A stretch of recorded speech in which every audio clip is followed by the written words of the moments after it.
shumë kolegë tanët po e tejkalojnë guximin, do me thënë, shpesh herë, ka raste që jo çdo gjë mund të ketë edhe ankesa për të cilët shkruhet, por guxojnë. Flitet për emra që s'janë përmendur ndonjëherë. Kjo është e vërtetë fakt. Do me thënë, fatmirësisht është edhe siç e tha vetë, rrjetet sociale tashmë i kanë krijuar një farë lehtësire dhe gazetarëve, sepse në qoftë se ai nuk do të gjejë mbështetjen te media ku punon, ka hapësirë pafundësisht në rrjetet sociale për ta publikuar. Unë këtë kam bërë flamur.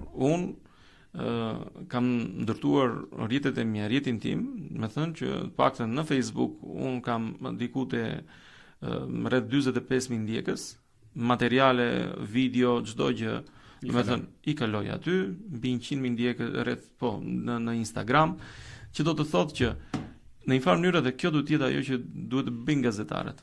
Të kenë rrjetin e tyre, të shprehin atë mendimin e tyre aty. Po mos harro se unë kam qenë edhe vetë disa raste kur punoja për shembull për një media caktuar, postoja diçka në Facebookun tim personal, ka pas raste që drejtuesi i medias ku unë punoja thoshte që nuk duhet të shprehesh ti mendimin se punon pranë medias sepse kishte probleme për interesa të caktuar. Kështu që kjo është më e vështirë flas në rrjetet tua sociale sepse disa media nuk i bëjnë presion në farë mënyrë gazetarëve dhe unë kam pas vetë kosto këtë në farë mënyrë më është bërë që dhe unë i kam darë gjërat që në atë kohë që gjërat personale është personale, media unë. Kjo është ajo që duhet të bëjë çdo gazetar që në fillim. Por problemi është tek disa është e vështirë në fakt, por ajo që gjejmë ne hapësirë thash është mediat sociale të tjera, portale pafundësisht që mund të ndihmojnë për të publikuar historinë, ndoshta jo me emrin e tij, po të paktën do të pasqyrohet diku ajo puna e tij e lodhshme për ta investiguar, për ta zbuluar ato se çfarë ka ndodhur. Kjo mendoj që është një lehtësim pak edhe për gazetarët. Pavarësisht që është e vështirë tani, sidomos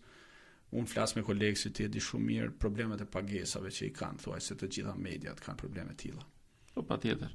Por që siç të thash, shumë aktualisht jemi në një kohë që çdo gazetar mund të bëjë diçka, podcast, gjeneroj të ardhur nga YouTube-i, me thënë nuk është pra mund të tejkalohet në shumë raste. Pjesa e pagesave janë pagesa dhe unë gjej rastin që ndër gazetarët që realisht kanë guxuar dhe guxojnë dhe ndër media që guxojnë shpesh herë dhe që flasin për ta gjitha me radhë.